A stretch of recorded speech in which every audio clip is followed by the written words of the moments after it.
এই বিশ্বাসঘাতক এই জালেমকে যদি এখন নাটোরবাসী মাফ করে দেয় তো কি জবাব দেবেন আপনি আল্লাহর কাছে আর দেওয়ারের কাছে? বলেন, আপনার ছেলেটা যদি হতো আপনি টের পেতেন।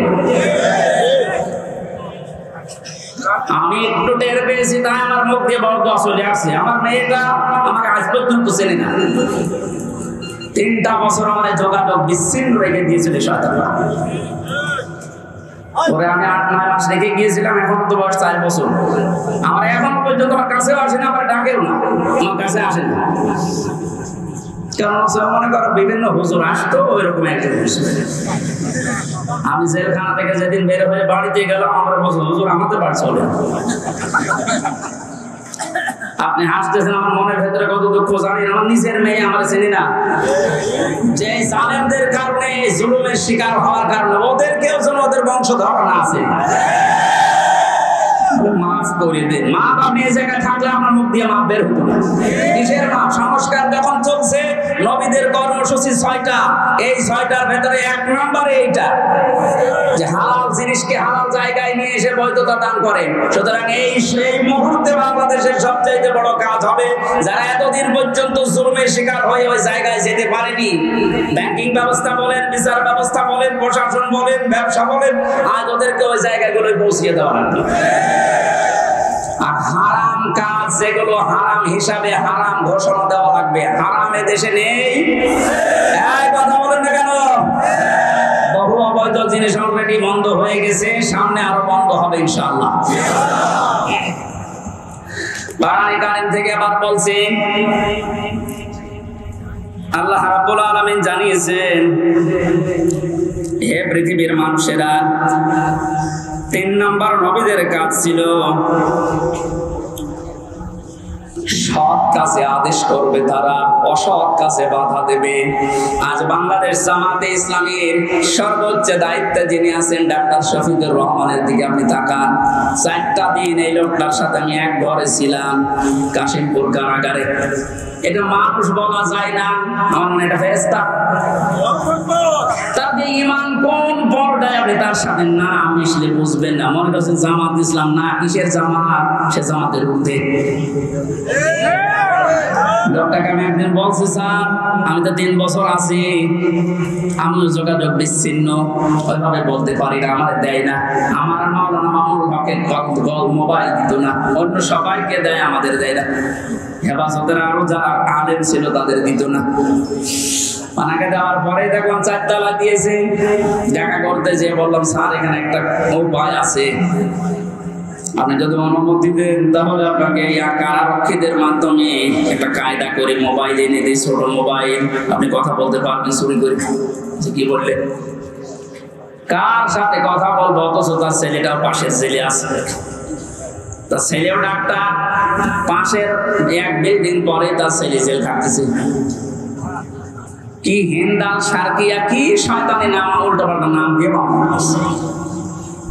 আলহামদুলিল্লাহি রাব্বিল মাশরিকাইনি ওয়া রাব্বিল মাগরিবাইন আল্লাযী খালাকা কুল্লা শাইইন যাওজাইন ওয়া আজাবা আলাইনাল ইহসানা বিল ওয়ালিদাইন ওয়া আশহাদু আন লা ইলাহা ইল্লাল্লাহু ওয়াহদাহু লা শারীকা লাহু ওয়া আশহাদু আন্না মুহাম্মাদান আবদুহু ওয়া রাসূলুহু সাজ্জাদুল কাউনাইন সাল্লাল্লাহু আলাইহি ওয়া আলা আলিহি ওয়া সাহবিহি ওয়া তাবাইহি আজমাইন লাইলাহু ওয়া নাহারান ফি তারফাইন فقد قال الله تعالى في كلامه المجيد وبرهانه التوحيد أعوذ بالله من الشيطان الرجيم بسم الله الرحمن الرحيم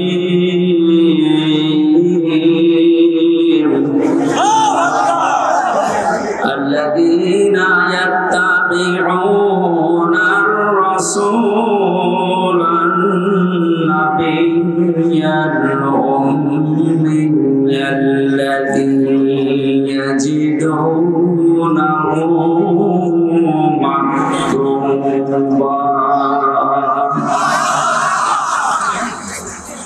الذي يجدونه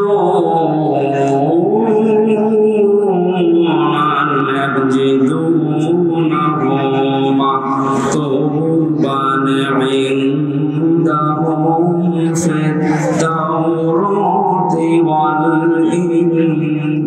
والإنجيل صدقت يا ربنا.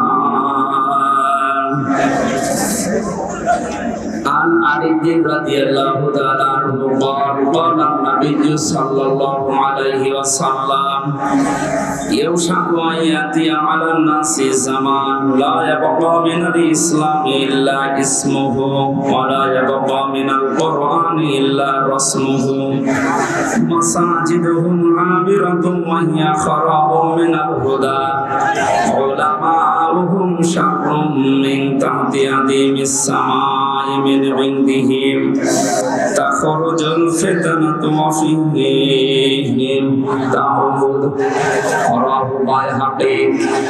وقال تعالى في شان رسوله وما زادهم إلا إيمانا وتسليما. اللهم صل على محمد وآله وصحبه وبارك وسلم. الحمد لله. কথা বন্ধ করে ওইভাবে শোনেন, এখন ডিস্টার্ব হয়ে যাবে। দেখতে বারবার বলা হয় নিচে করে দেবেন, এরা আসলে কি বলবো, এখন তো সময় নষ্ট হবে। যেভাবে আছেন এভাবে দেখেন, আগামী থেকে আমি ঠিক করবো ইনশাআল্লাহ।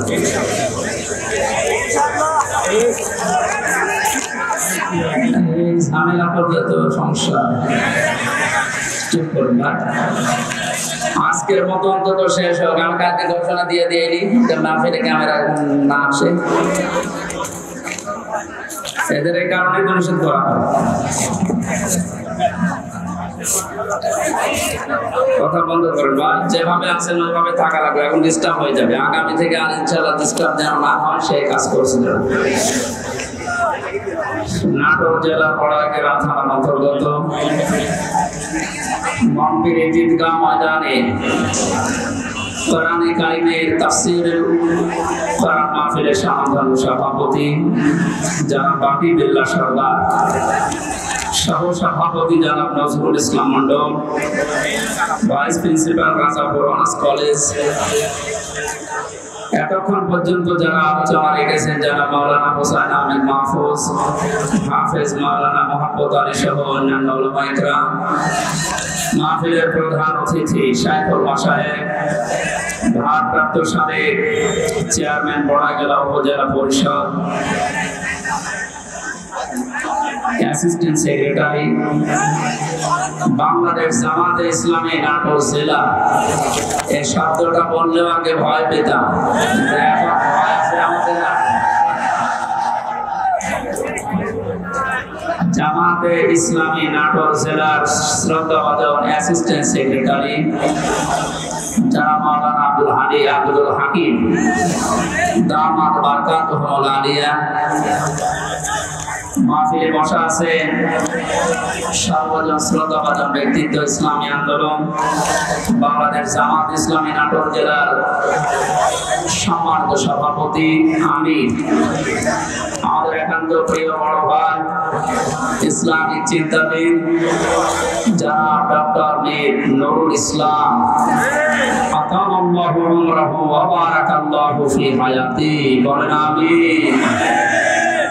এতক্ষণ যারা এখন পর্যন্ত সময় দিতে পারি নাই আমরা, দুঃখিত। আপনাদের এই এলোমেলো অবস্থার কারণে। কথা বলেছেন আমার আগে সাবেক চেয়ারম্যান গৌরদাসপুর উপজেলা জনাব মোহাম্মদ আব্দুল আজিজ ভাই, জনাব সিদ্দুর রহমান সেক্রেটারি বাংলাদেশ জামাত ইসলামী বড়াইগ্রাম থানা, জনাব আব্দুল মান্নান মোল্লা সদস্য 4 নম্বর ইউনিয়ন নগর ইউনিয়ন পরিষদ। এরপরে যারা আলেম আছেন এখানে আলেমদের হায়াতের তাজ্জেবা সিহাতে কুল্লিয়া কামনা করছি, সকলে বলেন আমিন। সামনে বসা মুসলমান ভাইরা, পর্দার আড়ালের সম্মানিতা মা এবং বোনেরা, প্রাণপ্রিয় নাটোরবাসী, আব্দুল আজিজ ভাই বলছিলেন না যে 17 বছর কথা বলার অভ্যাস নেই, সব ভুলে গেছি। আমাদের অবস্থা তাই। ওনারা তো 10 দিনের পর থেকে একটু বাইরে থাকা, পালিয়ে থাকার সুযোগ পেয়েছে, আর আমরা এমন জায়গায় ছিলাম কথা বলা তো দূরের কথা, আর করাও যেত না, এমন জায়গায় রেখেছি। সুতরাং আমরা অনেক কিছু ভুলে গেছি। আল্লাহ যেন আবার স্মরণ করিয়ে দেন জাতির উপকারের জন্য, যে আল্লাহ আমাদেরকে স্বাধীন বাংলাদেশে পরাধীন ছিলাম, আবার নতুন করে স্বাধীন হওয়ার একটা স্বাদ আমাদেরকে দেখালেন। সবচাইতে বড় স্বাদ পাবো যদি আল্লাহ কোরআন দিয়ে জমিনটা চলে। এইটা দেখতে মন খুব চায়। আমি 7-8 দিন আগে ছিলাম মালয়েশিয়া, দুবাই, সিঙ্গাপুরে, সমস্ত জায়গায়। এদের দেশে ইসলাম নেই, কিন্তু ইসলামের নিয়ম নীতিগুলো তারা মানে। 1500 বছর আগে বিশ্বনবী যে জানিয়েছিলেন পবিত্রতা ঈমানের অঙ্গ, এটা শোনেননি কোনোদিন? পাক পবিত্র থাকা এটা ঈমানের অঙ্গ। কোন জায়গায় পেয়েছি এটা ঈমানের অর্ধেক। এই শব্দটা নিয়ে চিন্তা করেছিলাম, তিনি এত গুরুত্ব দিয়ে কথা বলার কারণ কি? সিঙ্গাপুরে যেয়ে দেখলাম এই হাদিসের বাস্তবতা চলছে। আমার সামনে একজন, তার ছেলে একটা ঠোঙা, এই যে চিপস মিপস চকলেট মকলেট খাবার পর এটা ঠোঙা ফেলেছিল রাস্তায়। কোথায় ছিল পুলিশ জানি না, সঙ্গে সঙ্গে এসে এটা ফেলেছে কি? আমার ছেলে বোঝে না, এই জন্য না, রাস্তাঘাটে কিছু ফেলা যাবে না, যখন ফেলেছে জরিমানা দেওয়া লাগবে। ধরে নিয়ে গেল থানায়। কি পরিষ্কার পরিচ্ছন্ন, কি মানে জায়গাটা দেখলে মনে হচ্ছে। রাতের বেলা যে বাড়িতে ছিলাম বললাম ভাই মশা দিন, কিসের মশা? মশা নেই এদেশে। কত বড় পরিষ্কার থাকলে একটা মশা চোখে দেখা যায় না, বলেন তো? এখানে বলছে ওদের দেশে ইসলাম ওরা মানে না, কিন্তু ইসলামের নিয়ম নীতি গুলো দেখলাম ফলো করছে। বিশ্বাস করে না ইসলাম যে শান্তির ধর্ম, এটা বিশ্বাস করে না। খ্রিস্টান আর বৌদ্ধ দেশে বেশি, কিন্তু ইসলামের নিয়ম নীতি ফলো করার কারণে, শুধু আইনের শাসন থাকার কারণে এই 17 বছর অনেকে শুধু মিথ্যা বলে উড়িয়েছে যে আইনের শাসন আমরা প্রতিষ্ঠা করেছি, কিচ্ছু করে না। এই শব্দটা উল্টিয়ে বলা যায় যে বেআইনের শাসন প্রতিষ্ঠা করেছিল। গতকালকে সাবেক অবৈধ আইন মন্ত্রী, অবৈধ বলা যাবে কারণ সরকার অবৈধ, মন্ত্রীগুলো অবৈধ।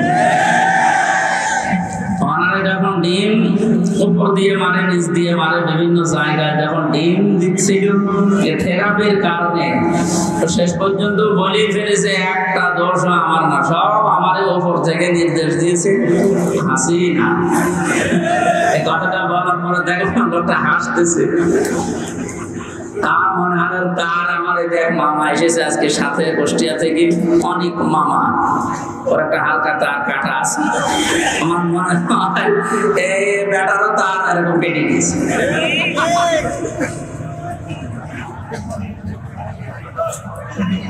এখন যা যে যারে ধরছে একটু কিছু দিলে সব ধরছে, বর্তাছে আল্লাহর উপর। আর যেটা দরবেশ মনে করতাম, এই দরবেশ যে এত খারাপ, দাড়ি কেটে নম হয়ে গেছে। ওরা দেখলে পর্যন্ত শয়তান হাসে যে আল্লাহ তুমি আমার শয়তান বানিয়েছো, এটা তো আসল শয়তান ছিল। হোসেন মাওলানা বলছিল না 29,000 না, ওটা 36,000। পদ্মা সেতু বানিয়েছে 32,000 টাকা খরচ করে। মানে এই লোকটা শুধু বাইরের একটা ব্যাংকে টাকা পড়ে আছে 36,000 কোটি টাকা। ওই টাকাগুলো ফেরত পেলে বাংলাদেশে আরেকটা পদ্মা সেতু বানানো। মালয়েশিয়া দেখলাম এই যে পেনাং থেকে এই আরেকটা শহরে যাবার সময় 2টা ব্রিজ পরপর, একটা মনে হয় 8 কিলোমিটার, একটা 17 কিলোমিটার। এই যে বিশাল বিশাল ব্রিজ তারা বানিয়েছে, বাংলাদেশেও সম্ভব, শুধু এই দরবেশদের টাকাগুলো বাইরে থেকে নিয়ে আসা দরকার।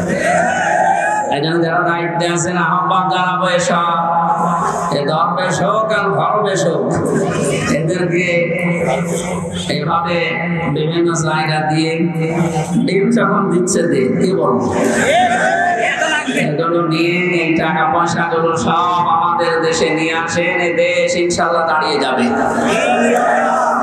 আমরা পবিত্র পরিষ্কার পরিচ্ছন্ন হওয়ার কথা বলছিলাম।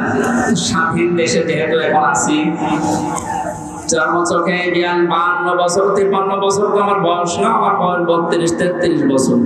এখানে যারা আছে এরকম বহু বয়সের মানুষ আছে। এই মানুষগুলো সহ আমরা দেখেছি এই 52 বছর বিভিন্ন মানুষের দেশটা চালিয়েছে, কিন্তু কাঙ্ক্ষিত মানের শান্তি আমরা এখনো পাইনি।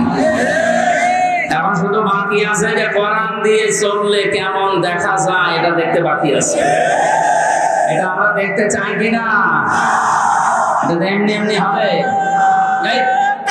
কথা শেষ করবো। এমনি এমনি শুধু দোয়া করে হবে? কাজ করা লাগবে না? সুতরাং কোরআন দিয়ে চালাবে যারা, এরকম মানুষগুলোকে আজ আমরা ওখানে পাঠাতে চাই আর দেখতে চাই চর্ম চোখে। আল্লাহ আমাদেরকে তুমি একটু দেখার তৌফিক দাও যে জমিনটা কোরআন দিয়ে চলছে। দল মত নির্বিশেষে আমরা এই অনুষ্ঠানে ইবাদত মনে করে এসেছি। বলে তো আলহামদুলিল্লাহ। তাআওয়ানু আলাল বিররি ওয়াত তাকওয়া ওয়া লা তাআওয়ানু আলাল ইসমি ওয়াল উদওয়ান। আল্লাহর ঘোষণা, এই পৃথিবীতে তোমরা ভালো কাজে, নেক কাজে একে অন্যকে সাহায্য করো, অন্যায় কাজ করবা না, অন্যায় কাজে সাহায্য সহযোগিতা করবা না। আজ আমরা আহ্বান জানাচ্ছি, রাষ্ট্র যেহেতু সংস্কার আরম্ভ হয়ে গেছে বা চলছে, আমরা সব জায়গায় ইসলাম দিয়ে সংস্কার করতে চাই। নবীর উপরে দরুদ আর সালাম পাঠ করার মাধ্যমে তেলাওয়াতকৃত আয়াত থেকে যেটা লিখে দিয়েছেন এর উপরে ভিত্তি করে আমরা তাফসীরুল কোরআন মাহফিলে তাফসীর আকারে কথা বলতে চাই ইনশাআল্লাহ। জবান খুলে কোরআনে কারিম থেকে। আমি যেহেতু 8-9 দিন ছিলাম, মাওলানা মিজানুর রহমান আজহারি ভাই, এরপরে ডেভিড লিও নামে একজন আছে ইসলামিক চিন্তাবিদ, স্কলার, অনেক দামি লোক। এরপর ডক্টর জাকির নায়েক সাহেবের সাথে দেখা হয়নি, হওয়ার কথা ছিল। এই মানুষগুলোর কাছে বিশ্বে আমি যে কয়েকদিন ছিলাম, আমি সবচাইতে বড় বিষয় পেয়েছি, ওনারা আলেমদের কিছু দায়িত্ব কর্তব্য, যেহেতু ওনারা মুসলিম মানুষ, আসবে, দেশে ফিরে আসবে। মিজান ভাই জানিয়েছে আমি কিছুদিনের ভেতরে এই দেশে যাবো। আমি বলেছিলাম ভাই দেশে আসার পরে কুষ্টিয়া, আমার জন্মভূমি কুষ্টিয়াতে কোরআনের কথাগুলো চলে না, কারণ যে 2জন শয়তান এই বাংলাদেশে আল্লাহ পাঠিয়েছে ওই জেলায়। আমার জন্মভূমি, তারপরও আমারে বলতো না। এই যে খুলনা বিভাগের 10-11টা জেলা, একটাতেও আমার কথা বলতে দিত না। যাওয়ার আগে 144 ধারা জারি হয়ে যেত। এখন যেহেতু সুযোগ এসেছে, মাকে বললাম আমার কুষ্টিয়া দিয়ে আপনি কোরআনের কথাগুলো আরম্ভ করবেন। উনি সময় দিতে চেয়েছে, দেখি দেশে আসো ইনশাআল্লাহ। বাংলাদেশের প্রত্যেকটি জায়গা তখন আর জামাতের প্রোডাক্ট কেউ বলতে পারবে না। যারা বলতো তারা এখন কবরে। আল্লাহ রাব্বুল আলামিন তার কোরআনে কারীমকে যেন উন্মুক্ত করে দেন দেশের জন্য এবং প্রতিষ্ঠা করে দেন। বলেন আমিন। সূরা আরাফ কোন সূরা বলেন তো? 157 নম্বর, একটা মাত্র আয়াতের 4 ভাগের 1 ভাগ আমরা পড়েছি। বিশ্বনবীর হাদিস লক্ষ লক্ষ, সেখান থেকে একটা হাদিস নবীজির জামাই হযরতে আলীর বর্ণনা করা, যোগের সাথে মিলিয়ে আমরা তেলাওয়াত করলাম। এই দুটাকে সামনে রেখে কোরআন যেভাবে তাফসীর করা লাগে হক আদায় করে চেষ্টা চালাচ্ছি ইনশাআল্লাহ।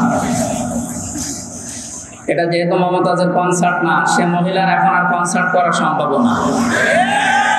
কারণ তার দোলাদুলি এখন আর কেউ দেখতে চায় না, ফেটেও আর কারো যাচ্ছে না।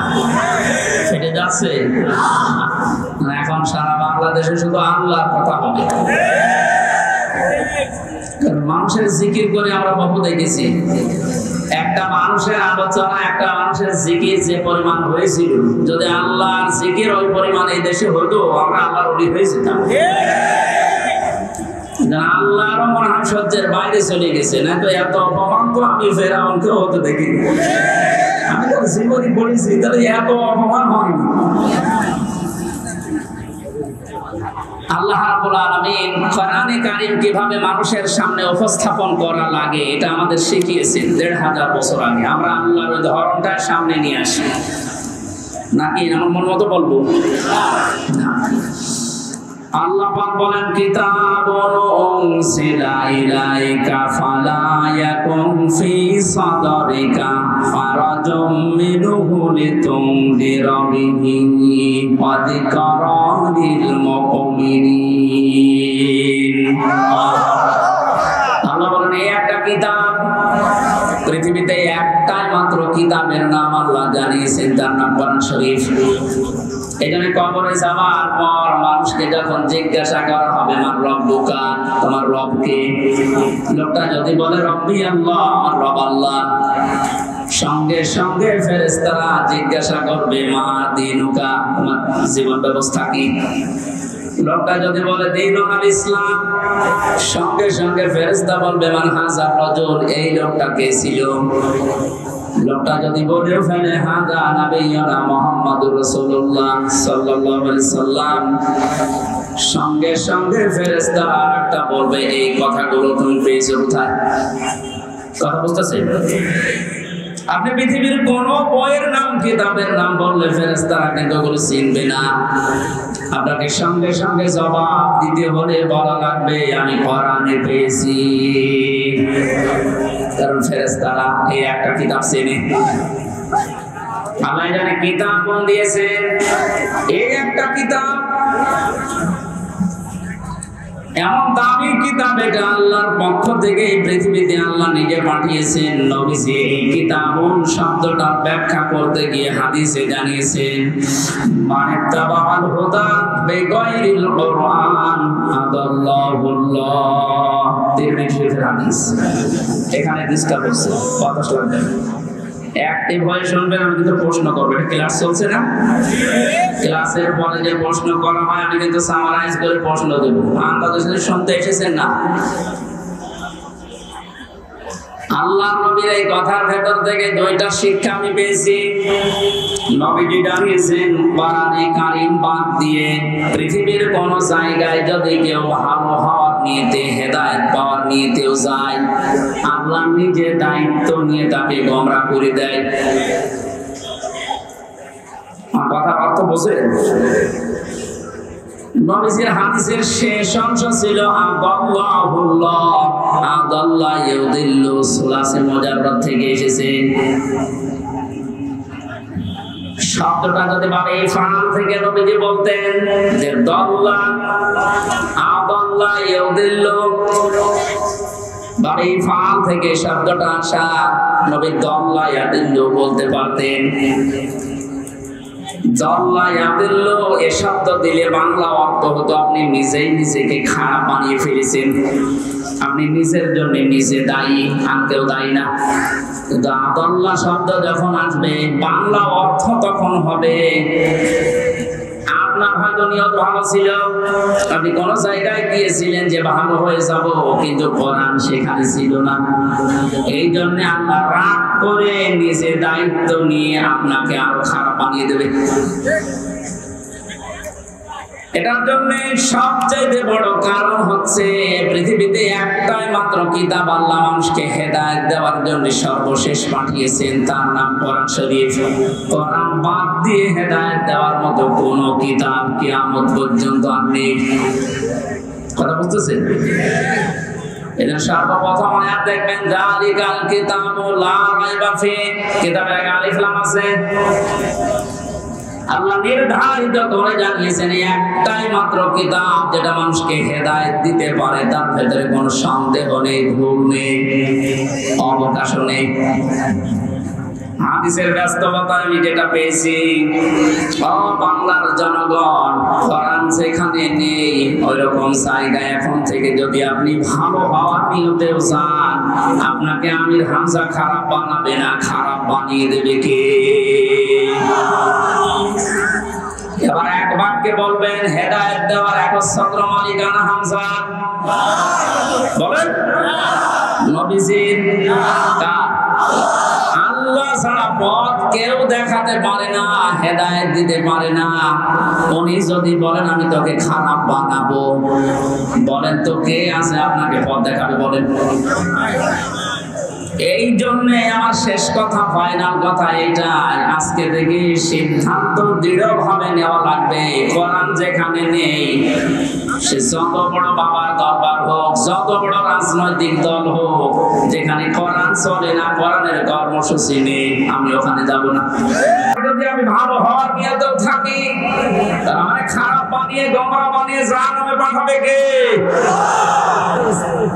আমার মনে হয় এই ওয়াজটা যদি আজ আমরা বাংলার 18 কোটি জনগণের ভেতরে 10 কোটি মানুষও মেনে নিতে পারি, এদেশে আমরা গোমরাহি থেকে মুক্ত হব।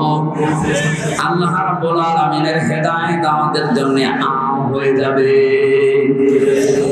আশা করছি আপনি কথাটা মেনে নেবেন আপনার প্র্যাকটিক্যাল জীবনে, যে কোরআন যেখানে নেই ওইরকম দলে আমি আজকে থেকে আর নেই। এটা শুধু সামিয়ানা নিস পর্যন্ত শেষ, বাইরে নিয়ে যাবেন তো যেখানে কোরআন নেই। তাহলে যদি আপনি জানো ভালো হওয়ার নিয়ত আপনার ছিল, কিন্তু আপনাকে আল্লাহ ভালো রাখবে না। শ্বশুরকে মানুষ অনেকে বাবা বলে ডাকে, এটা হারাম না, জায়েজ আছে। কিন্তু নিজের বাবার সামনে যদি বারবার শ্বশুরকে আব্বাসান বলেন, লোকজন জিজ্ঞাসা করে এইটাকে, এটা আমার শ্বশুর আব্বা, আর এটা চিনি না, বাবা রাগাবে না? বাবা বলা জায়েজ আছে বলে আপনি একেবারে সব সময় মুখে ফেনা তুলে ফেলবেন আব্বাজান বলে। আসল যেটা জন্মদাতা বাবা, ওর কোনো খবর নেই। ওনার মনে যেমন দুঃখ লাগার সম্ভাবনা আছে, কোরআনে কারীম আল্লাহ হেদায়েত দেওয়ার জন্য পাঠিয়েছেন। এটা বাদ দিয়ে সত্যি যদি আপনি কোন জায়গায় আপনার নিয়ত ভালো নিয়েও যান, আল্লাহ কিন্তু দায়িত্ব নিয়ে আপনাকে খারাপ বানিয়ে দেবে। আল্লাহ এটা শব্দটা প্রথমে দিয়েছেন কিতাবুন, এই একটা কিতাব উনসিলা ইলাইকা, হে নবী আপনার প্রতি আমি এটা নাযিল করেছি। ফালা ইয়াকুম ফি সাদরিকা হারাজুম মিনহু লিতুনযিরা বিহি। এই কিতাব দিয়ে যখন ওয়াজ করবেন, এই কিতাব দিয়ে আপনার উম্মতদেরকে যখন সতর্ক করবেন, তখন আপনার মনের ভেতরে যেন কোনো সংকীর্ণতা না আসে। হারাজুম শব্দের ব্যাখ্যা পেয়েছি আমি তাফসীরে 2টা, একটু খেয়াল করেন। এক নম্বরে কোরআনে কারীম দিয়ে যখন আপনি মানুষকে বোঝাবেন, তাফসীর করবেন, ব্যাখ্যা বিশ্লেষণ দিবেন, তখন আপনার মনের ভেতরে যেন এই ধারণা না আসে, না জানি অনেকের আবার মন খারাপ হয় কিনা। এরকম মানুষের দেশে ছিল না, কোরআন দিয়েই বলতো কিন্তু কেটে যেত, চেপে যেত, গোপন করতো, মনে মনে ভাবতো সব যদি কোরআনের কথা ওপেন ভাবে এভাবে খোলাখুলি বলি, সবার মন পাওয়া যাবে না, অনেকেই আমার মন খারাপ করবে। এই জন্য নবীজিকে আল্লাহ প্রথমে এই শব্দ দিয়ে জানিয়েছেন, আপনি যখন কোরআন প্রচার করতে যাবেন, তখন আপনার মনের ভেতরে যেন কোনো সংকীর্ণতা কাজ না করে, যে কে কি বললো। 2 নম্বরে আবহাওয়ার কাল থেকে অনেক নিয়ম নীতি ইসলাম মনে করে মানুষ পালন করে আসছে। আপনি যখন কোরআনে কারীমের কথাগুলো সঠিকভাবে তুলে ধরবেন, ওইগুলো টিকবে না, এমনি কেটে যাবে। তখন হয়তো অনেকের মন খারাপ হবে, আপনি সবার মন তো পাবেন না। এই জন্য আপনাকে বলছি, কে কি মনে করবে বলবে, কারো দিকে তাকাবেন না। আপনার মনও যেন ছোট না হয়, সংকীর্ণ না হয়।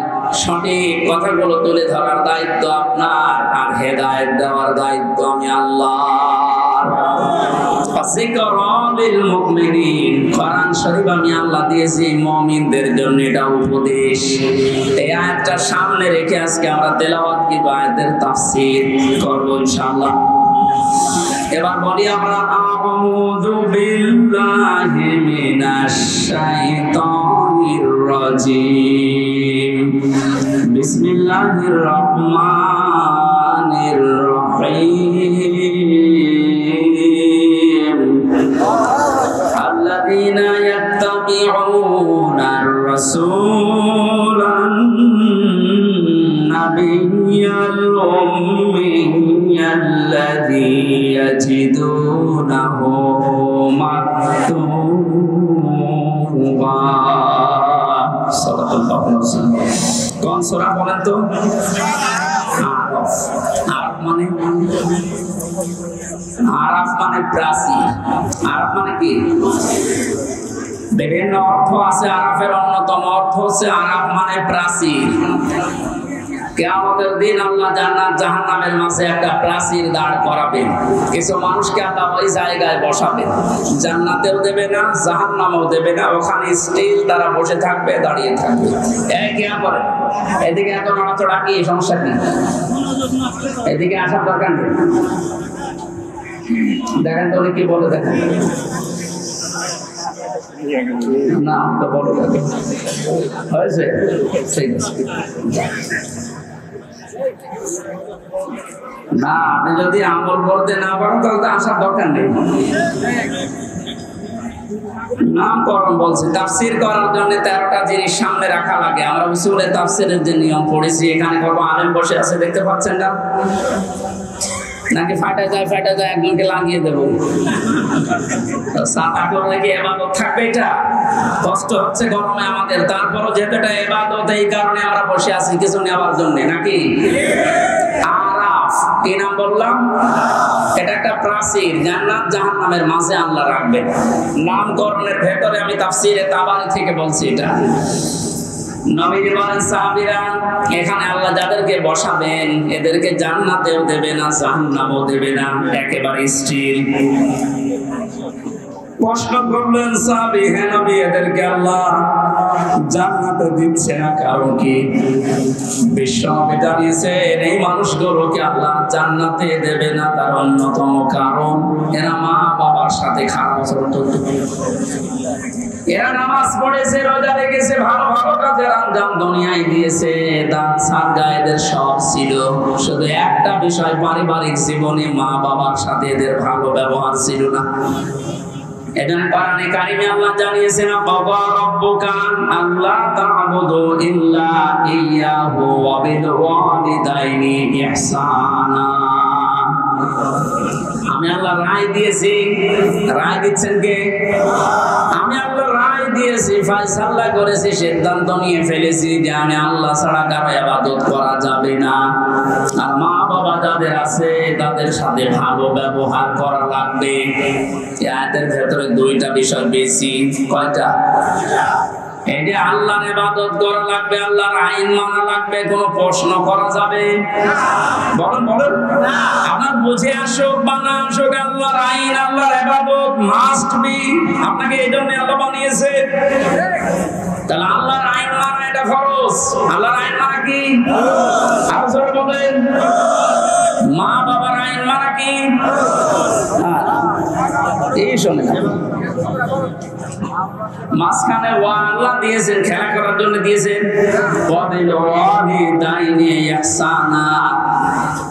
মা বাবার আইন মানা ফরজ না, মা বাবার সেবা করা ফরজ।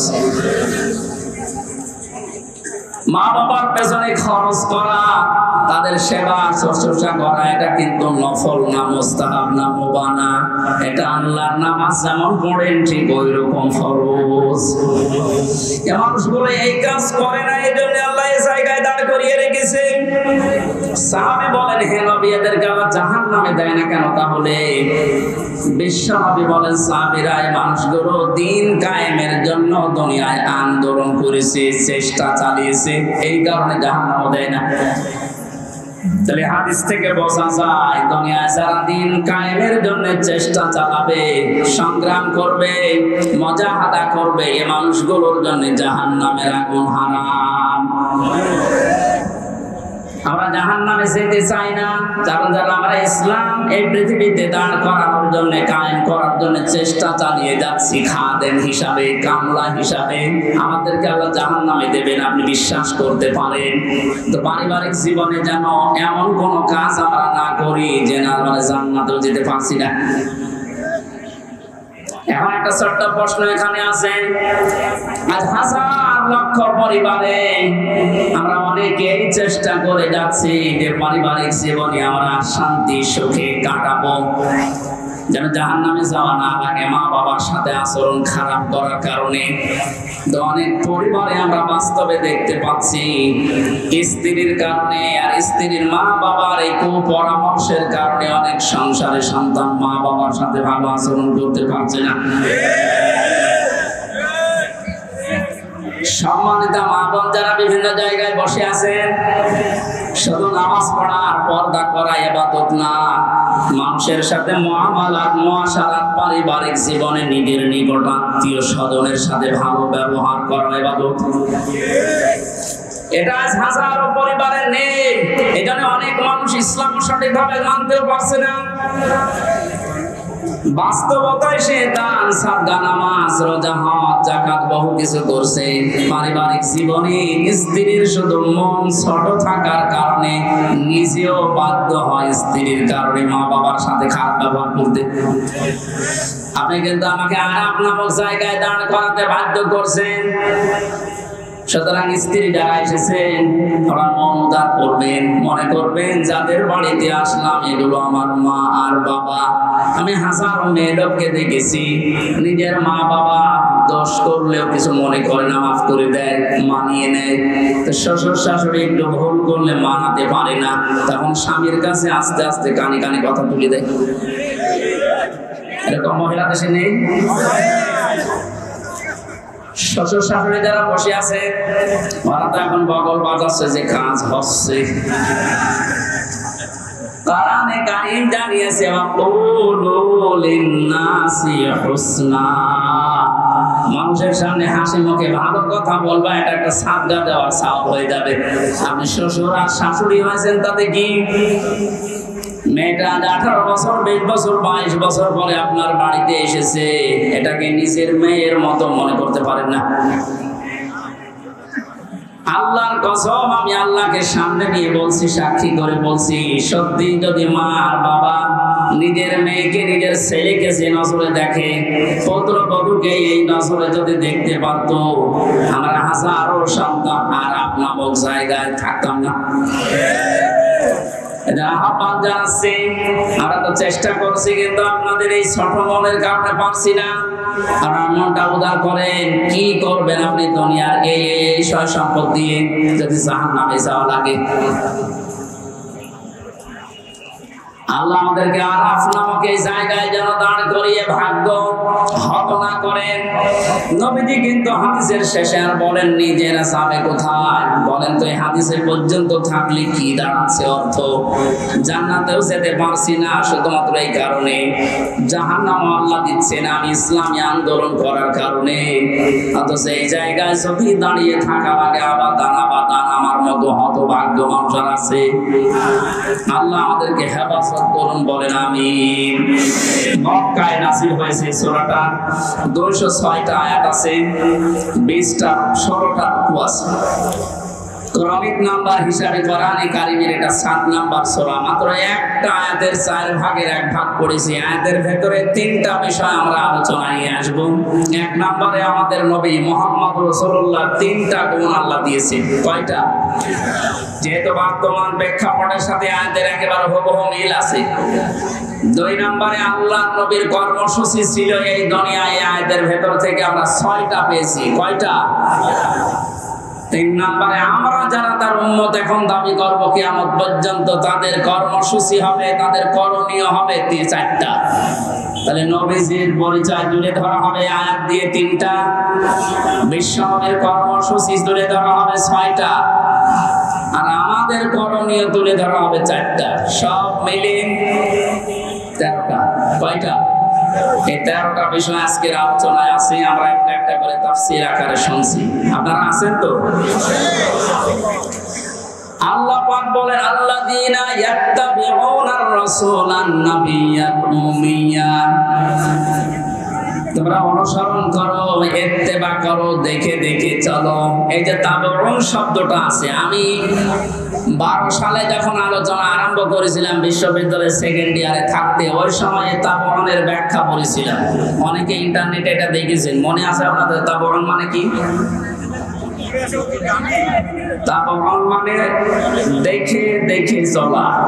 আপনার সামনে একটা মানুষ হেঁটে যাচ্ছে, কিভাবে কিভাবে পা লাগায়, কোথায় হাত নাড়ায়, মাজা দোলায়, কিভাবে তাকায়, একেবারে ওইভাবে হুবহু ওই জায়গায় পা ফেলে হাত নাড়িয়ে মাজা দুলিয়ে চলার নাম তাবউন। আল্লাহ পাক এখানে ইত্তেবা দিয়েছেন, আল্লাযীনা যারা ইয়াত্তাবিউনা অনুসরণ করছে, করবে। এটা মোসানে বর্তমান ভবিষ্যৎ, প্রেজেন্ট ফিউচার। কার অনুসরণ করছে, করবে?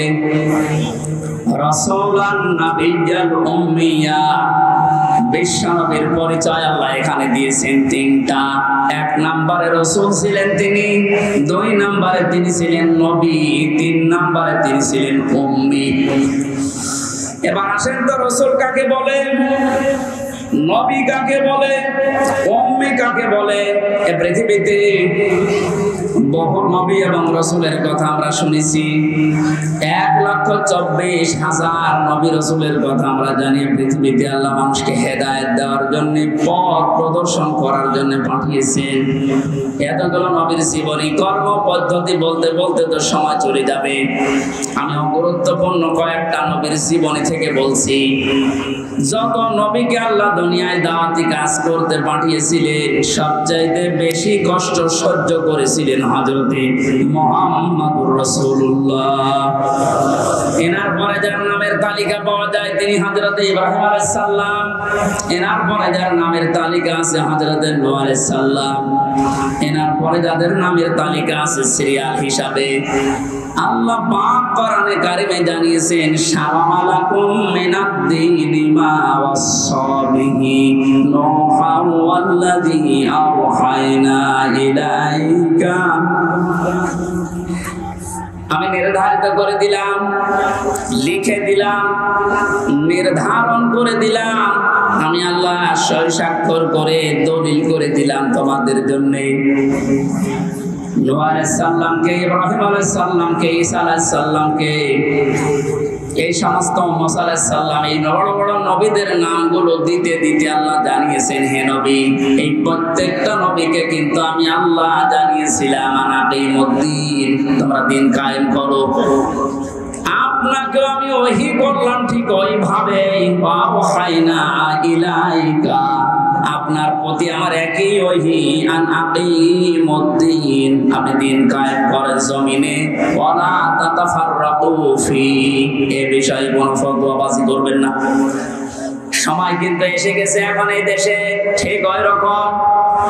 আর যে যেখানে যে মতে চলেন না কেন, সবাইকে আমরা আহ্বান জানাচ্ছি, সবাই আসেন ঐক্যবদ্ধ হয়ে আল্লাহর দ্বীন, কোরআনে কারীম, ইসলাম এই দেশে আমরা এখন কায়েম করার পরিবেশ তৈরি করি।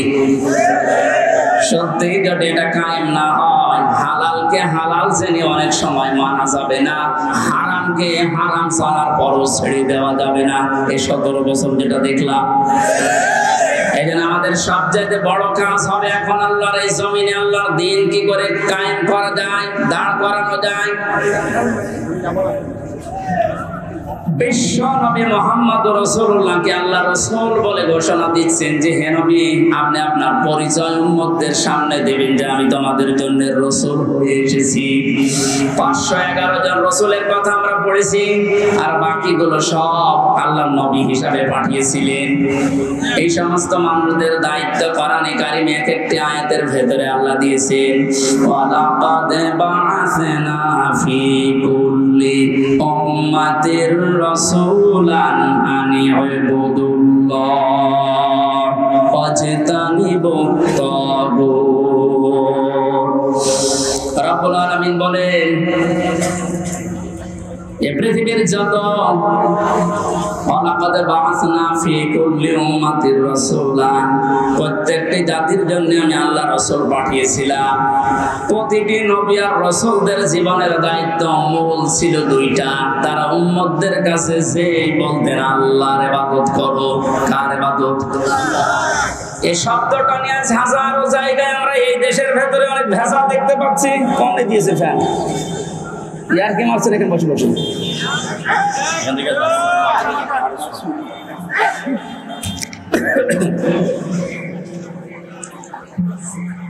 এই যে ইবাদত, এই শব্দটা ব্যাপক অর্থবোধক একটা শব্দ।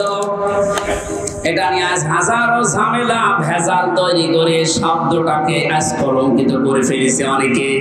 এই জন্য সতর্ক হওয়ার সময়, সংস্কারের সময় যখন চলছে, আমরা এখন সতর্ক এবং সংস্কার এই মন নিয়ে আমরা ইবাদত করব।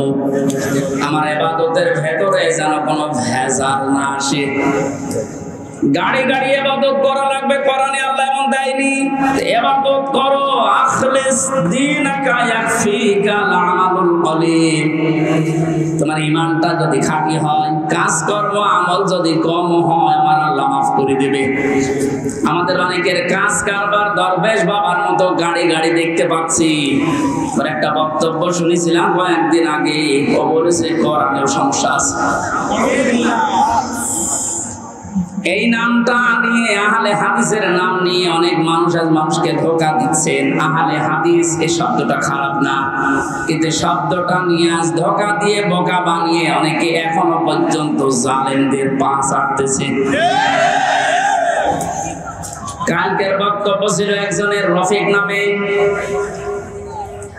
আমি নাম নিয়েছি এই কারণে চেনার জন্য। এই লোকটা জানাচ্ছে এখন জনগণকে, আবু সাঈদ নামে এই ছেলেটা শহীদ হয়নি, ও নিজে আত্মহত্যা করেছে।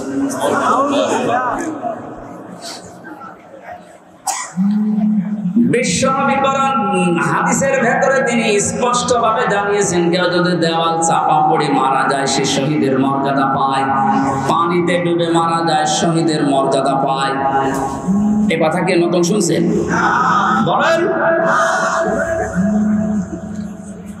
আগুনে পুড়ে যদি কেউ মারা যায় সে যদি শহীদের মর্যাদা পায়, অ্যাক্সিডেন্ট করে মরলে যদি শাহাদাতের মর্যাদা পায়, এই পৃথিবীর ময়দানে জালেমদের জুলুমের সামনে মোকাবেলা করতে গিয়ে নিজের জীবনটা সে দিয়ে দিল, তাকে আপনি শহীদ বলতে আপনার অসুবিধা লাগে কোন জায়গায় বলেন তো দেখি?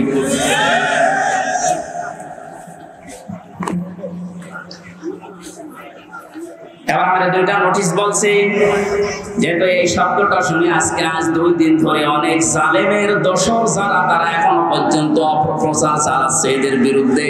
এই জন্য এই দুইটা নোটিশ বলছি। সূরা বাকারা 154 নম্বর আয়াত, 2 নম্বর পারা, 2 নম্বর পৃষ্ঠা, 12 নম্বর 13 নম্বর লাইনে আছে, ভালো করে মিলাবেন।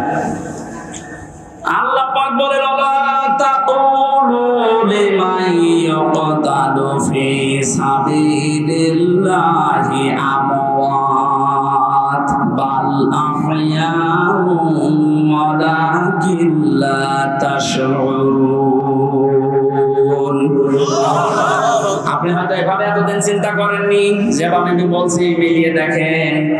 আল্লাহ বলেন, ওয়ালা তাকুলু, হে পৃথিবীর লোকেরা, কেউ এ কথা মুখ দিয়ে বলবা না। কথা বলে মানুষ কি দিয়ে?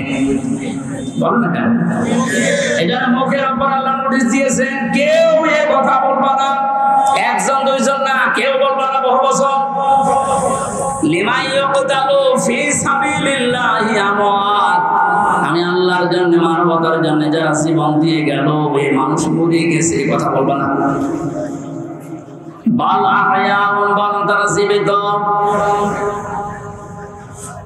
ওয়ালাকিন লা তাশউরুন, কিন্তু তোমরা টের পাও না। এটা তো মুখের উপর আল্লাহ দিলেন, মানুষ মুখের পরে অন্তরেও ধারণা করতে পারে। ধারণা করে কি দিয়ে? অন্তর দিয়ে মানুষ যেন ধারণাও না করে যে তারা শহীদ হয়নি, তারা এমনি মারা গেছে, কথা যেন ধারণাও না করে। সূরা আলে ইমরান 4 নম্বর পারা 11 নম্বর পৃষ্ঠা 9 নম্বর লাইনের 159 নম্বর আয়াতে 69 নম্বর আয়াতে জানিয়েছেন, ওয়ালা তাহসাবান্নাল্লাযীনা কুতিলু ফি সাবিলিল্লাহি আমওয়াতা বাল আহয়াউন ইনদা রাব্বিহিম ইউরযাকুন। খুব খেয়াল করেন, অন্তর দিয়েও কেউ যেন ধারণা না করে যারা মারা গেছে। আল্লাহ পাক বলেন ধারণাও কোনোদিন করবি না যে মরে গেছে না, কারণ জীবন জালেমের সামনে নিজের জীবন দিয়ে দেওয়া তো সহজ কথা না। ওরা কিন্তু জীবিত আছে, ওরা জিন্দা। তারা তাদের রবের কাছে রিজিক পাচ্ছে।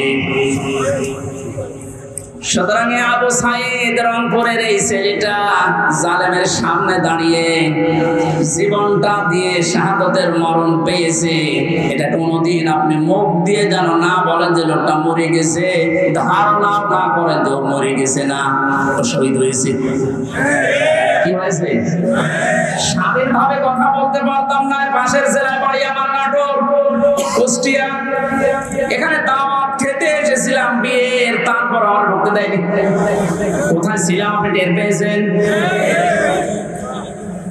স্বাধীনতা পরাধীনতা কি আমরা 17 বছর টের পেয়েছি। স্বাধীনভাবে চলাফেরা করার বাক স্বাধীনতা ফিরিয়ে দেওয়ার জন্য যে মানুষগুলো জীবন দিয়েছে, মাস্ট বি 100 ভাগ আমি বিশ্বাস করি ওরা সব শাহাদাতের মর্যাদা পেয়েছে। এমনকি জালেমের জুলুমের শিকার হয়ে আয়না ঘরেও বহু মানুষ জীবন দিয়েছে, জেলখানার ভেতরে জীবন দিয়েছে। এমনকি কোরআনের পাখিকে অনেকে বলছে উনি স্বাভাবিকভাবে মারা গেছে না, আমি পাশে ছেড়েছিলাম, উনি 1 নম্বরে, আমি 4 নম্বরে। আল্লাহর সাথে আমার একদিন দেখা হয়েছিল মাত্র 10 মিনিটের জন্য। উনি এমনি মারা যায়নি, ওনাকে মেরে ফেলা হয়েছে। তার বাস্তব মুখের হাসিটা এখন ভিডিও বের হচ্ছে। জেলার সফরের আত্মীয়রা তারা পরিচয় দিয়ে বলছে ওনাকে জোর করে সই করিয়ে বলেছে আপনি সই করুন, আপনাকে মুক্ত করে দেওয়া হবে নির্বাহী আদেশে। এই কথা বলে বের করে নিয়ে গেছে। উনি তো খুশি আনন্দ যেন পরিবারের কাছে ফিরে যাচ্ছে। কিন্তু শয়তান যারা আছে শয়তানি করে ষড়যন্ত্র করে যাকে দায়িত্ব দিয়েছিল মোস্তফা জামান এই কোলাঙ্গার, এই যে কি জিনিস এখন আমরা টের পাচ্ছি, একার তৈরি করা এখন আপনি দেখতে পাচ্ছেন। আমার মনে হয় একে যদি আমার মতো এরকম 10 দিন রিমান্ডে রাখেন সব সত্য কথা বলে ফেলবে। আমার মুখ দিয়ে রিমান্ডে একটা কথা ওরা বের করতে পারেনি। শেষ পর্যন্ত মন মতো লিখে আমাকে বলছে সই করেন, আপনারা ছেড়ে দেওয়া হবে। আমি তো রিমান্ডে বুঝতাম না যে 164 কি, মনে করলাম ছেড়ে যখন দেওয়া হবে দেই। এখন দেখি সব আমার বিপক্ষে লিখেছে। আমি নাকি দেশের বিরুদ্ধে কথা বলতাম। যতগুলো বক্তব্য দিয়েছি দেশের ভালোবাসার পক্ষে দিয়েছি, কারণ দেশকে ভালোবাসা এটা ইমানের অঙ্গ। আর এই মানুষগুলো এটা আমাকে বলে কয়ে নিয়েছে যে বলেন আপনি যে আপনাকে এদেশের কিছু মানুষ টাকা পয়সা দিয়ে ব্যবহার করে যে আপনি দেশের বিরুদ্ধে, এই সরকারের বিরুদ্ধে, তারা আপনাকে ছেড়ে দেব। শেষ পর্যন্ত বলতে রাজি যখন হলাম না, 11 ঘন্টা আমার টাঙিয়ে রেখেছিল কালো কাপড় দিয়ে চোখ বেঁধে। নিজেরা নিজেরা বলা করতো হুজুর আপনি নির্দোষ আমরা জানি, কিন্তু আপনাকে কথা বলা লাগবে। পেছনে হাত হ্যান্ডকাপ দিয়ে বেঁধে কালো কাপড় দিয়ে চোখ বেঁধে 11 ঘন্টা এক জায়গায় আমাদের নামাজও পড়তে দেয়নি। 4 ওয়াক্ত জোহর আসর মাগরিব এসা আমি সব ইশারায় পড়েছি। এখন নামাজ পড়ছি কম সময় আমি তাও জানি না, কারণ মাটির নিচে তো। সর্বশেষ যখন বললাম না এত বড় মিথ্যা কথা আমি বলতে পারবো না, আকিস গ্রুপে আমি চাকরি করতাম, ওনাদের বিরুদ্ধে হাজার হাজার কথা লিখতে বলেছেন, একটা পারবো না, কারণ ওনারা এরকম না। শেষে আমার বলছে, যদি আপনি আজকে সন্ধ্যার ভেতরে এগুলো স্বীকার না করেন, না বলেন, তাহলে আপনার বউ তুলে নিয়ে আনবো। কি চরিত্র দেখিছে। আর এখন অনেক শোক বলছে, অনেক আছে এদের মাফ করে দাও। এই জালেমদের মাফ করা মানে মাসরুমের উপরে অভিশাপ।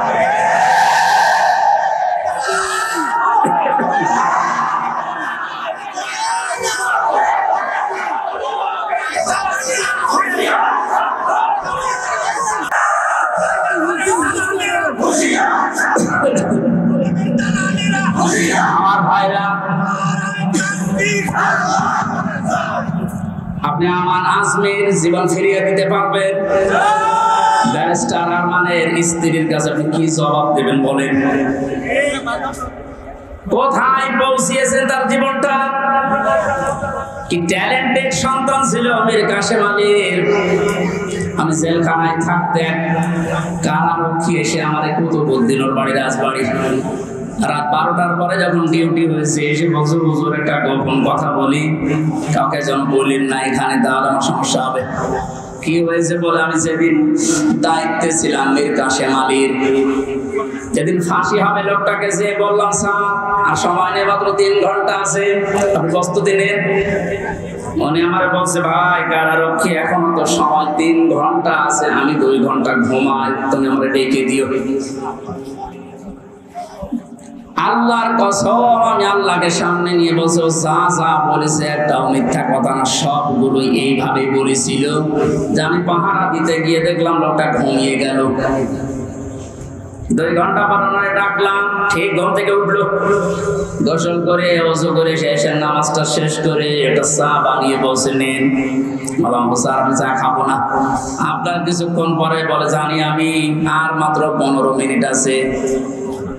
জল্লাদ শাহজাহান এসে গেছে, ডাক দিয়ে নিয়ে যাচ্ছে, বলে চলেন।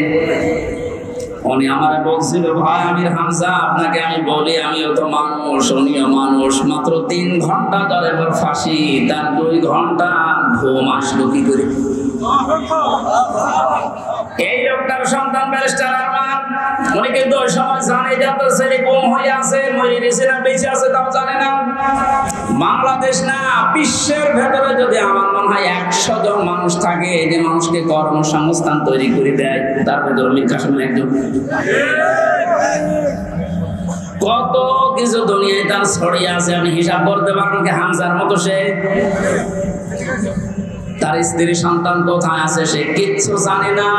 এই কঠিন মুহূর্তে তার নিজের হাজারো যারা অনুসারী, তার সহকর্মী যারা, হাজার হাজার মানুষ পালিয়ে বেড়াচ্ছে, জেলখানায় আছে, আটক আছে, মরে গেছে, এসব কিছু তার কাছে সংবাদ আসতেছে। এমন কঠিন সময় লোকটা 2 ঘন্টা ঘুমিয়েছে। এমনি ঘুম আসবে না, অবশ্যই আমার আল্লাহ তাকে সূরা হামিম সিজদার 30 নম্বর আয়াত ফেরেশতা দিয়ে শুনিয়েছে। কোরআনে কারীম জানিয়েছে, ইন্নাল্লাযীনা ক্বালু রাব্বুনাল্লাহু সুম্মা ইসতাকামু তাতানাজ্জালু আলাইহিমুল মালাইকা আল্লা তাখাফু ওয়া লা তাহজানু ওয়া আবশিরু বিল জান্নাতিল্লাতী কুনতুম তুআদুন। আল্লাহ পাক বলেন, যারা এই কথা বলে যে আল্লাহ তুমি আমাদের রব, আমি ঠিকই আছি এই কথার উপরে, আল্লাহর সঙ্গে সঙ্গে তার বিপদে আপদে পড়লে ফেরেশতা নাজিল করবে। এই জন্য তাতানাজ্জালু দিয়েছেন আল্লাহ, 1 জন 2 জন পাঠায় না, মালায়েকা বহু বছর হাজারো ফেরেশতা তার জন্য আল্লাহ পাঠিয়ে সান্ত্বনা দেয়, আল্লাহ তাখাফু ওয়া লা তাহজানু, কোনো ভয় নেই, কোনো চিন্তা নেই। ওয়াবশিরু বিল জান্নাহ, ওই জান্নাতের সুসংবাদ গ্রহণ করো আল্লাতী কুনতুম তুআদুন, যার ওয়াদা আল্লাহ করেছে। আমার মনে হয় ঠিক মীর কাসেম আলী শহীদ উনি আল্লাহর ফেরেশতাদের দ্বারা শুনতে পেয়েছিলেন সন্তান ব্যারিস্টার আরমানের জন্য চিন্তা নেই, হাজার হাজার সহকর্মীর জন্য চিন্তা নেই, ওগুলো আল্লাহ সব দেখবে, তুমি জান্নাতে প্রবেশ করো।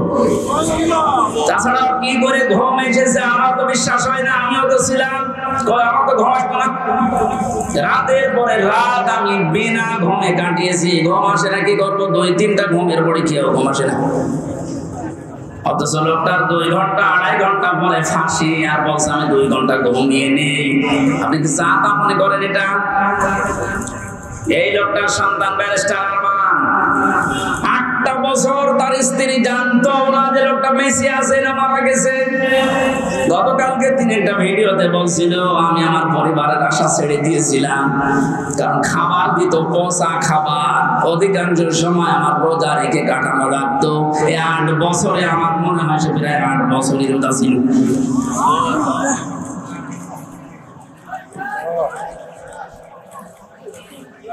কোথায় পৌঁছিয়েছে তারা এই মানুষগুলো? আর উল্টা পাল্টা এখনো পর্যন্ত অনেক জালেমের দোষররা ধারণা করে যাচ্ছে যে কি করেছে যে আমাদের দেশ থেকে তাড়িয়ে দিল। কি করেছেন আপনি টের পাচ্ছেন না? আপনি যদি কিছু না করেন, আপনার শুধু আইনা ঘরের কারণে ফাঁসি হওয়া দরকার। মানবতার সাথে যেটা কত বড় মারাত্মক অপরাধ আপনি টের পাচ্ছেন না? এখনো যারা ছিল তাদেরকে একটু জিজ্ঞাসা করেন। ব্রিগেডিয়ার আমান আজমি ভাই শেষ পর্যন্ত এই কান্না জড়িত কণ্ঠে বলেছে যে আমি সূর্যের আলো কি 10-12 বছর দেখি নাই। এদিকে 1.5 হাত, ওদিকে 1.5 হাত। আমার যে মাটির নিচে ছিলাম ওখানে তাও তো এদিকে 3.5 হাত, এদিকে 2.5 হাত ছিল, আর অনেকটা আরো ছোট। এরপরও জালেমদের পক্ষে আপনি সাফাই গান, জালেমদের পক্ষে কথা বলেন। আপনি মানুষ, আপনারও বিবেক মরে গেছে। মসলুম অবস্থায় এখনো আছি, এখনো পর্যন্ত অসুস্থ, আমার শরীর এখনো স্বাভাবিক হয়নি, এখনো মুসাফির অবস্থায় আছি। দোয়া করছে আল্লাহ কিয়ামতের আগে কোন জালেম ছাড়া এই দেশে আর ফিরে আসতে না। আমরা যারা আছি এই দেশে এখন, আমাদের আলেমদের উচিত হবে নবীরা রাসূলরা তাদের যে পরিচয়গুলো আল্লাহ তুলে ধরেছিলেন, নবীর কাজ কি, রাসূলের কাজ কি, এই পরিচয়গুলো আমরা এখন জনগণের সামনে তুলে ধরবো। তাদের কর্মসূচি 6টা। কয়টা? যারা হালাল করত পবিত্র জিনিস, আজ বাংলাদেশে হালাল করা লাগবে পবিত্র জিনিসগুলো, আর হারাম করত তারা অবৈধ জিনিসগুলো। বাংলাদেশে এখন প্রত্যেকটা সেক্টরে এখনো পর্যন্ত হারাম জিনিস জিয়ে রাখা হয়েছে। এদিকে তাকান, যারা দায়িত্বে আছেন, অন্তর্বর্তীকালীন সরকার থেকে শুরু করে যারা এখন দায়িত্বে আছেন, এই মুহূর্তে আপনাদের সিদ্ধান্ত নেওয়া লাগবে এই জালেমদের সহযোগী যতগুলো ছিল প্রত্যেককে ইমিডিয়েটলি এখনই ওদেরকে বহিষ্কার করা লাগবে। এটা সংস্কার যেহেতু চলছে, নবীদের কর্মসূচি 6টা ছিল, তার 2য় নম্বর এটা হালালকে হালাল বলে বৈধ জায়গায় দিয়ে দেন। এই 17 বছর যারা বৈধ চাকরিতে উন্নতি পায়নি তাদের কাছে উন্নতির ওই জায়গায় দেওয়া লাগবে, আর যারা অবৈধ ভাবে আন্দাজে চেয়ারের পর চেয়ার পেয়েছে তাদেরকে নিচে নামানো লাগবে।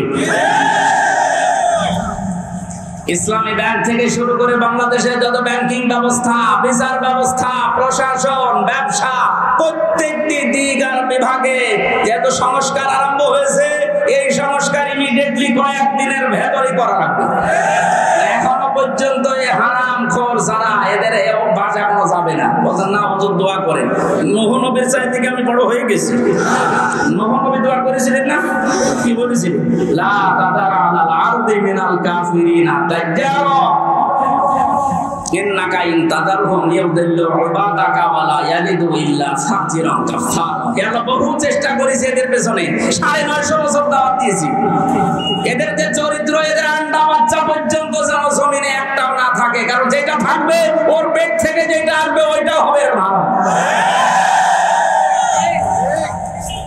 এখানে জুলুমের পুনরাবৃত্তি আমরা আর দেখতে চাই না। এটা মারাত্মক একটা অপরাধ, সবচাইতে বড় অপরাধ এই গুম। এটা মানুষকে আপনি মেরে ফেলতে পারতেন, সংবাদ দিতেন যে লোকটা মারা গেছে।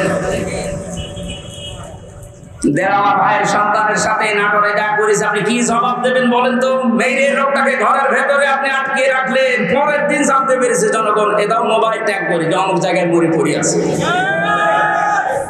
এই বিশ্বাসঘাতক এই জালেমকে যদি এখন নাটোরবাসী মাফ করে দেয়, তো কি জবাব দেবেন আপনি আল্লাহর কাছে, আর দেওয়ারের কাছে? আপনার ছেলেটা যদি হতো আপনি টের পেতেন।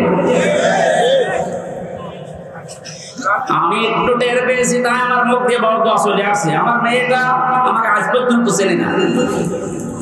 3টা বছর আমাদের যোগাযোগ বিচ্ছিন্ন রেখে দিয়েছিল শয়তানরা। পরে আমি 8-9 মাস রেখে গিয়েছিলাম, এখন তো বয়স 4 বছর। আমার এখনো পর্যন্ত আমার কাছেও আসে না, আমার ডাকেও না, আমার কাছে আসে না। কারণ মনে করো বিভিন্ন হুজুর আসতো, ওই রকম একজন হুজুর। আমি জেলখানা থেকে যেদিন বের হয়ে বাড়িতে গেলাম, আমার বলছে হুজুর আমাদের বাড়ি চলে। আপনি হাসতেছেন, আমার মনের ভেতরে কত দুঃখ জানি। আমার নিজের মেয়ে আমার চিনি না, যে জালেমদের কারণে জুলুমের শিকার হওয়ার কারণে ওদেরকেও যেন ওদের বংশধর না আছে। মাফ করে দেন। মা বা মেয়ে জায়গায় থাকলে আমার মুখ দিয়ে মাপ বের হতো না। কিসের মাপ? সংস্কার যখন চলছে, নবীদের কর্মসূচি 6টা, এই 6টার ভেতরে 1 নম্বরে এইটা যে হালাল জিনিসকে হালাল জায়গায় নিয়ে এসে বৈধতা দান করে। সুতরাং সেই মুহূর্তে বাংলাদেশের সবচেয়ে বড় কাজ হবে, যারা এতদিন পর্যন্ত জুলুমের শিকার হয়ে ওই জায়গায় যেতে পারেনি, ব্যাংকিং ব্যবস্থা বলেন, বিচার ব্যবস্থা বলেন, প্রশাসন বলেন, ব্যবসা বলেন, আজ ওদেরকে ওই জায়গাগুলোয় পৌঁছিয়ে দেওয়া লাগবে। আর হারাম কাজ যেগুলো হারাম হিসাবে হারাম ঘোষণা দেওয়া লাগবে। হারাম দেশে নেই, এই কথা বলেন না কেন? বহু অবৈধ জিনিস অলরেডি বন্ধ হয়ে গেছে, সামনে আরো বন্ধ হবে ইনশাআল্লাহ। কোরআন কারীম থেকে আবার বলছি, আল্লাহ রাব্বুল আলামিন জানিয়েছেন, হে পৃথিবীর মানুষেরা, 3 নম্বর নবীদের কাজ ছিল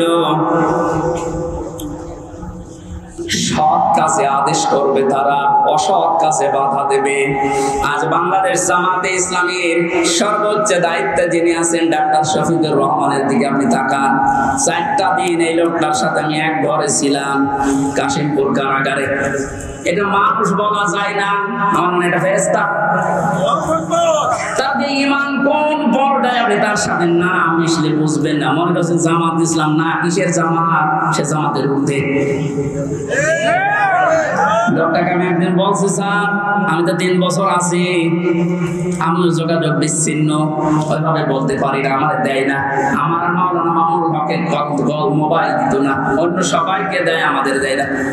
হেফাজতের আরো যারা আলেম ছিল তাদের দিত না। পানাকে দেওয়ার পরে দেখলাম 4 তালা দিয়েছে। দেখা করতে যেয়ে বললাম, স্যার এখানে একটা উপায় আছে, আপনি যদি অনুমতি দেন তাহলে আপনাকে কারারক্ষীদের মাধ্যমে একটা কায়দা করে মোবাইল এনে দিই, ছোট মোবাইল, আপনি কথা বলতে পারবেন চুরি করে। কি বললেন? কার সাথে কথা বলবো, অথচ তার ছেলেটাও পাশের জেলে আছে।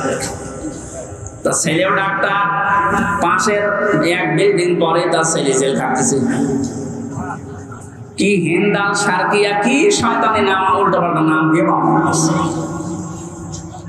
তার স্ত্রী অসুস্থ হয়ে পড়ে আছে, সে যে একটু খবর নেওয়ার জন্য, না কার সাথে কথা বলবো, আমার বলছে হামজা আমি সবাইকে, আমার দল সহ সবাইকে আমি আল্লাহর কাছে দিয়ে এসেছি। এই কঠিন মুহূর্তে এই কথা মুখ দিয়ে বের হওয়া, আপনি মনে করছেন এ আর কি, আমি জায়গার মতো জানতো ওটা মুখ দিয়ে কথা বের হয় কিনা? 5 তারিখের পর থেকে এই লোকটার যে উদ্যোগ দেখতে পাচ্ছি, আজ আমরা সারা বাংলাদেশ সহ যে অ্যাক্টিভিটিস, যে কাজগুলো, সৎ কাজের আদেশ, অসৎ কাজে বাধা দেওয়ার জন্য যে ভূমিকাগুলো পালন করছে, আমার মনে হয় এভাবে যদি আল্লাহ চালায়, কিছুদিনের ভেতরে এটা আমরা দেখতে পাবো। শুরু হয়ে গেছে, আল্লাহর দ্বীনের ভেতরে মানুষ এখন দলে দলে বালে বালে প্রবেশ করছে, তাদের অন্তত বিবেক একটু জাগ্রত আছে। বহু শিক্ষিত মানুষ, আমি কথা বলি তো মাঝে মাঝে, দেখি না বলছে আর কি করব, জীবনটা নষ্ট করে ফেলেছি এই জালেমের কথা শুনে, বাকি জীবনটা অন্তত ইসলামের কাছে দিয়ে আখিরাতটা তৈরি করি।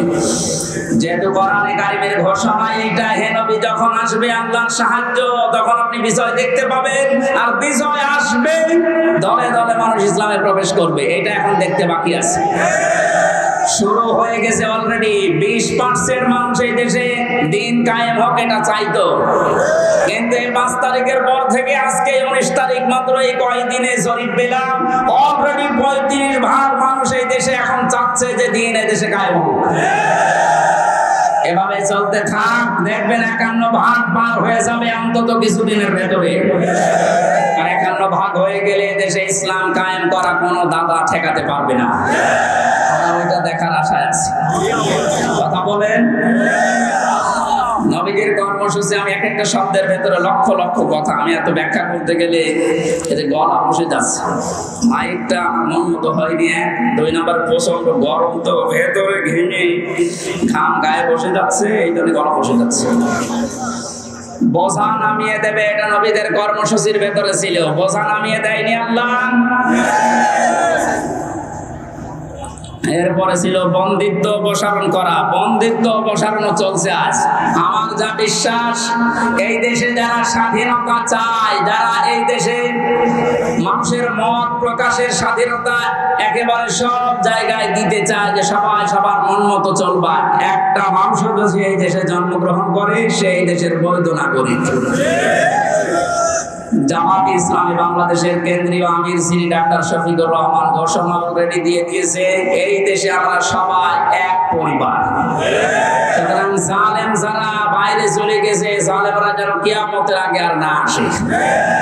বলেন, সবাই যেহেতু আমরা এক পরিবার, একটা পরিবার যেভাবে থাকে, আমরা এদেশে এখন ওইভাবে থাকতে চাই। রাষ্ট্র সংস্কার অলরেডি চলছে। বন্দিত্ব যারা ছিল এখন তাদেরকে মুক্ত করার এই সংস্কারও চলছে। বিনা কারণে যারা বিনা বিচারে আটক অবস্থায় ছিল, আল্লাহ যেন এটা তাড়াতাড়ি খুব দ্রুত করে দেন। বলেন আমিন।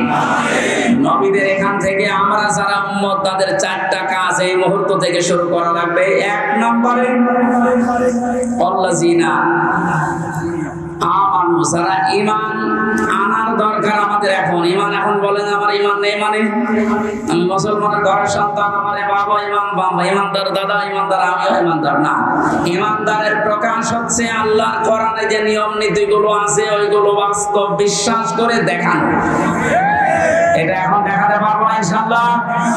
কোনো কিছু নেই সামনে, যে জালেমদের কাছে 14 বার অনুমতি নেওয়া লাগতো, ওই জালেমরা এখন অনুমতি নিয়ে পা ফেলবে ইনশাআল্লাহ সামনে।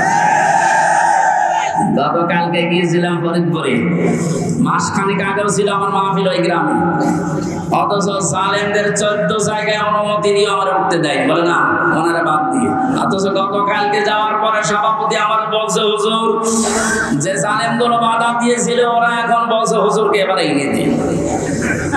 দিন পাল্টে অলরেডি গেছে। দিন বদল যখন শুরু হয়েছে, সংস্কার চলছে। যেখানে যেখানে জুলুম অত্যাচার, ছাত্র ভাইরা যারা আছে ঐক্যবদ্ধ হয়ে এই জুলুমের অবসান ঘটানোই লাগবে ইনশাআল্লাহ। বহু ব্রিজ এই দেশে আছে যেখানে ফেরেশতারা আমার টোল নিত। আমার কুষ্টিয়ার এই যে মেহেদি রমি ব্রিজের যে টোল, এক শয়তান নাকি আদায় করতো। 5 তারিখে স্বাধীন হওয়ার পরে বিকালে ওটা উড়িয়ে দিয়েছে, এখন সবাই খুশি। এরকম বহু জায়গায় অবৈধভাবে যারা টোল তুলতো, এই টোল গুলো যেন সব ভেঙে গড়িয়ে মাটির সাথে মিশিয়ে দেওয়া হয়। আমাদের ঈমান তাহলে 2 নম্বরে নবীদেরকে সাহায্য করা। নবী যেহেতু নেই, নবীর উত্তরাধিকারী এখন যারা, নবীর অনুসারী এখন যারা কাজকর্ম চালাচ্ছে ইসলাম এই দেশে নিয়ে আসার জন্য, তাদের সাহায্য করা আমাদের কর্মসূচির ভেতরে নিয়ে আসতে হবে। আমি এটা বানিয়ে বলছি। সূরা আরাফের 157 নম্বর আয়াত আপনি বাড়ি যেয়ে তাফসীর আকারে পড়েন, এটা পাবেন। 3 নম্বরে তাদের সাহায্যে দেওয়া লাগবে। সুতরাং আজ যারা এই দেশে একামতে দিনের দায়িত্ব পালন করছে, আপনি তাদের সাহচর্যে যান, দেখেন তাদের অ্যাক্টিভিটিস, তাদের কর্ম, তাদের চরিত্র কি, এগুলো দেখে যদি আপনার ভালো লাগে আপনি তাদের সাহায্য করেন। 4 নম্বরে তাদের সাহায্য শুধু করবেন না, এদের উপরে যে নূর আল্লাহ নাযিল করেছে নবীদের উপরে, এই নূর মানে কোরআন শরীফ, এই নূরের বাস্তবায়ন যেন হয়। এই নূর দেখে দেখে সামনে আমাদের পথ চলা লাগবে। আল্লাহ এই 13টা জিনিস আমাদের জীবনে যেন এনে দেন, বলেন আমিন।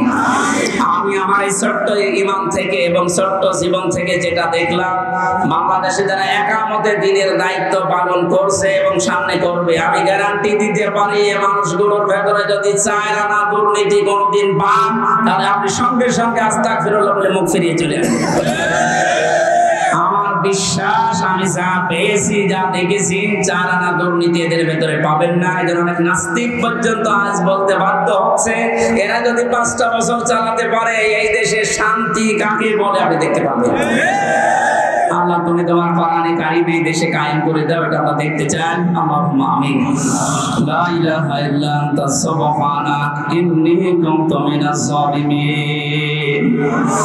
রব্বানা ظلمنا أنفسنا وإن لم تغفر لنا وترحمنا لنكونن من الخاسرين। রব্বুল আলামিন, সারা জীবন অপরাধ করে জীবনটা নষ্ট করে ফেলেছি, হাত উঠায় কথা বলবো ভয় করে, লজ্জা করে। যেহেতু তুমি স্বাধীনতা আমাদের এনে দিয়েছো, এই দেশটা তুমি মুক্ত ভাবে কথা বলার পরিবেশ দিয়েছো, আল্লাহ তাআলা তোমার আইন করে দেশে মুক্ত করে দাও।